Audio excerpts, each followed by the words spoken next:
40-50 जणांचं टोळका आलं तटकरे साहेबांचं आणि त्यांनी मारहाण केली त्यांना, आणि इतकी मारहाण केली की त्यांचा 100% जीव घेण्याचाच प्रयत्न होता असं विजय भटांना सांगणे.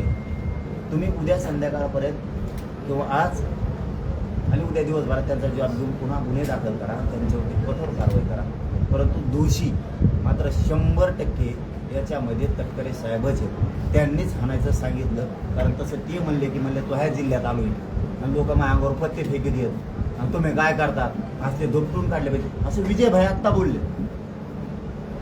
धोपटून काढले पाहिजेत म्हणजे काय तुम्ही काय हुकुमशाही लोकांना यांना लोकशाही किंवा संविधान कळतं असं अजिबात नाहीये.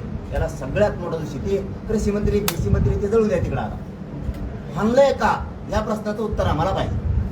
म्हणजे आमच्यात कलगी उत्तरा लावून घ्यायचं तुम्ही नुसते दातडं काढायची ही कोणची टर्म एवढी माहिती येते तुम्हाला नेत्याची. तुमचे नुसतं पत्ते फेकले तर तुम्हाला एवढा राग आला. आम्ही संयमाने घेतोय म्हणजे लढायचं कमी केलं असं समजू नका आम्हाला. आम्हाला वाटतं या राज्यात शांतता राहिली पाहिजे, कायदा सुव्यवस्था बिघडली नाही पाहिजे. आपली सुद्धा जबाबदारी सरकार बरोबर शांतता राहील. आणि तुम्ही लोक नुसते निवेदन द्यायला हाना झाले. मंत्र्याला सांगतो कठोर कारवाई करा, पुन्हा भाग पाडू नका रस्त्यावर यायचे. लोकशाहीमध्ये मुस्कटदाबी होते असं वाटतंय का तुम्हाला सत्ताधारी? दादासाहेब झाली ना, दोनच शब्दात सांगितलं का नाही. आणि आताही तुम्हाला तेच समजून सांगितलं. हा माणसाने नुसते पत्ते टाकले, शेतकऱ्याचं लिबरल जीव घे ना. बरं इतकी नेत्याबद्दल प्रेम आहे तर तुम्हाला फरक आताच सांगितला मी. तुमच्या अजित दादाला तर शिवाय दिलं हो, घाण कुळच काढलं सगळं, तिथं नाही माया आली. यावरती तुम्ही सीएम साहेबाला सांगणार का? सांगणार, बोलणार, त्यांच्याकडे निरोप देणार, एसपी साहेबांना सुद्धा बोलणार. तुम्ही त्यांचा जॉब पुन्हा घ्या जिजूभाईचा आणि करा, कारण हे चाललेलं थांबवावं लागणार आहे. नुसते आता आम्हाला इथून पुढे निषेध करून बी चालणार. तुम्ही जर असे हल्लेच करत राहिले तुम्ही धोपटा आम्हाला आणि आम्ही काळे झेंडे घेऊन रस्त्याला. तटकरे साहेबाला याच्यात यशस्वी होऊ देऊ नका. तुम्ही जे म्हणता ओबीसी मराठा पुन्हा वादून पुढून आणायचा आहे, तटकरे साहेबांचा जर तसा पण असेल मांडलेला त्यांनी का करायला लागले. तुमच्या बसले असणारे नेते कसं पुन्हा करतील. खरं म्हणजे एक मिनिट अजितदादांना हे सांगणार आहेत दादा, आता जे सांगितलं आता सांगितलं तुमच्या माध्यमातून. दादा खरं म्हणजे आज लातूर बंदची हाक दिली होती, सर्वपक्षीय नेते कार्यकर्ते सामील झाले होते. आता पुढची भूमिका काय असणार आहे? नांदेड सुद्धा आमचं बोलणं झालं, ते सुद्धा तुम्हाला बोलणार आहे. दादा आम्ही खंबीर आहे. दादा संघटित होऊन मारण्यात आलेला आहे, मोकोका कायद्याअंतर्गत कारवाई होईल अशी मागणी करणार केली. सकाळी पण सांगितलंय, आता पण पुन्हा सांगतो. त्यांना एका डोळ्याने दिसत नाहीये, अंधक दिसतंय, त्याचा अर्थ डोळा निकामी होण्याचे जास्तीत जास्त चान्सेस. त्याला 307 वस्तू आहे, सामूहिक कट रचलाय तटकरे साहेबांनी त्यांनी मिळून आणि हाणायला पाठवलंय. कारण हल्ल्याच्या नंतर सुद्धा तो माणूस इथंच होता. म्हणजे जसा पळले ते खून झाला, इकडं गुंड बसलाय आणि एक टोळी मारायला पाठवली आणि इकडल्या टोळीनं खून केल्याच्या नंतर मारलाच का म्हणून मांस आणायला लावलं. म्हणजे महादेवभाई मुंडेंचं आणि मांस ठेवलं तेव्हा गुंडाला पटलं. तोच प्रयोग इथं आमच्या विजूभाई याच्याबद्दल झालाय. हे मी जबाबदारीनं बोलतोय. तटकरे साहेबांनी इथं निवेदित कट रचलाय आणि इथून लोक इथं पाठवले हाणायला आणि हाणलंय का त्याला म्हणून पुन्हा लोक माघारी सांगायला सुद्धा गेले. याचा अर्थ सुनील तटकरे साहेब सुद्धा याचा 100% आहेत.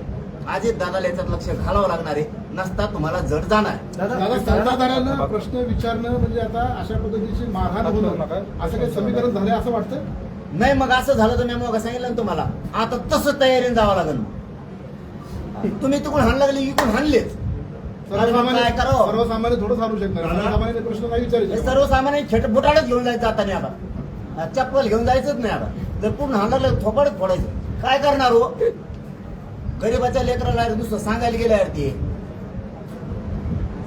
एवढ्यासारखा हत्तीसारखा माणूस तुम्ही बदाबदा हाणायला लागले 40-50 जण येऊ.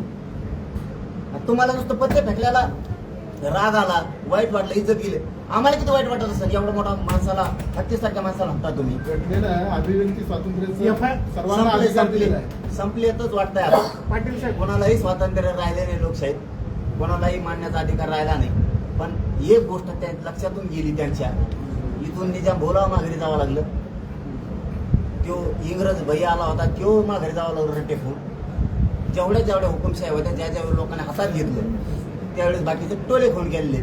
यांच्या मात्र सत्तेच्या नादात ते ध्यानात नाही राहिलं. जर जनता शेतकरी जर एकदा उठले उसळले काहीच चलून देणार नाहीत कुणाचं. हुकुमशाहीसारखं वाटतंय. मग हुकुमशाही म्हणूनच सांगितलं ना, हुकुमशाही ज्यावेळेस लोकांना वाटत ना आता लय झालं त्या दिवशी काहीच चलून देत नाहीत. एवढे सगळ्या जगावरती राज्य केलं होतं. 1-2 देश सोडले तर त्या इंग्रजांना सगळ्याला पळून जावं लागलं होतं. ते या निमित्ताने सांगतो ती वेळ येऊ देऊ नका, शाने व्हा. मुख्यमंत्र्यांना पुन्हा एकदा सांगतो उद्या संध्याकाळपर्यंत त्यांचा पुन्हा जबाब विजूभाईचा घ्या. तुमच्या एसपी साहेबांना सांगा, आम्ही एसपी साहेबांना बोलतो, कारण त्यांना अधिकार आहे त्यांचं म्हणणं पूर्ण पोलीस प्रशासनाला देण्याचा. वातावरण बिघडू देऊ नका आणि पोरांनाही आवाहन करतो शांततेत घ्या. विजूभाईचा जसा जसा ते निरोप येईल तसं तसं तुम्ही सगळेजण शांत राहा, कारण त्यांची तब्येत पण आता थोडी बरी आहे, छातीत दुखतंय, त्यांची सुद्धा आपण काळजी करूया. आपण सगळे सोबत असं समजायचं नाही की थंड झालं काय झालं फक्त उद्रेक जाळपोळ कोणी करू नका ही सगळ्याला विनंती. आता तुमचं असं म्हणणं आहे का सुनील तटकरेंवरती कारवाई करावी किंवा एफआयआर करावा असं तुमचं म्हणणं आहे का, किंवा गुन्हा नोंद करावा? कृत्य घडतंय असं तुम्ही स्टेटमेंट केलं. तुमच्या मनात हे बघा तुमचा प्रश्न पण महत्वाचा आहे, मला उत्तर देणं पण गरजेचं आहे. अजित पवारांबरोबर माझी स्वार्थ भूमिका आहे आणि त्या तटकरेंबद्दल नाही. तटकरे साहेब ही 2 भूमिका आहेत, त्यांच्या 2 नाहीत तर. अजित दादांना ज्यावेळेस शिवीगाळ केली गेली, घाण बोललं गेलं, त्यावेळेस हेच नेते का नाही बोलले, का नाही हल्लं जाऊ. इथं आमचा मराठीचा एक पोरग शेतकऱ्याचा प्रश्न घेऊन गेलं तर तुम्ही त्याला बदाबदा मारलं. इथं तुमच्या 2 भूमिका नाहीत का?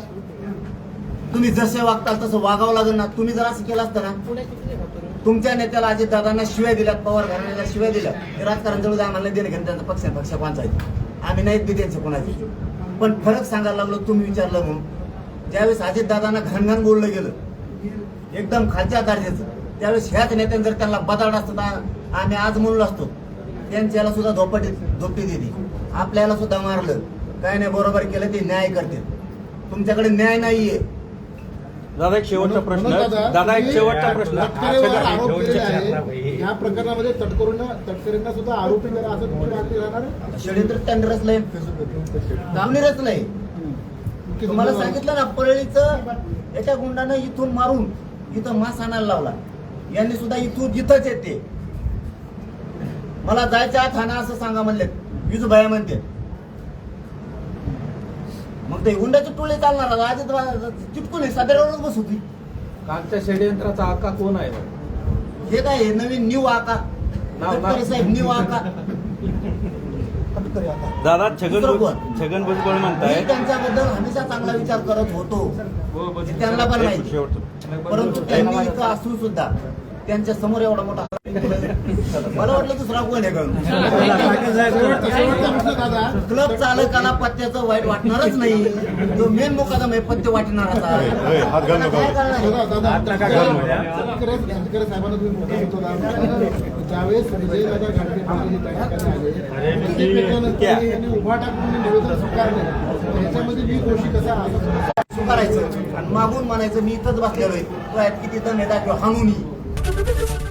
एबीपी माझा, उघडा डोळे बघा नीट.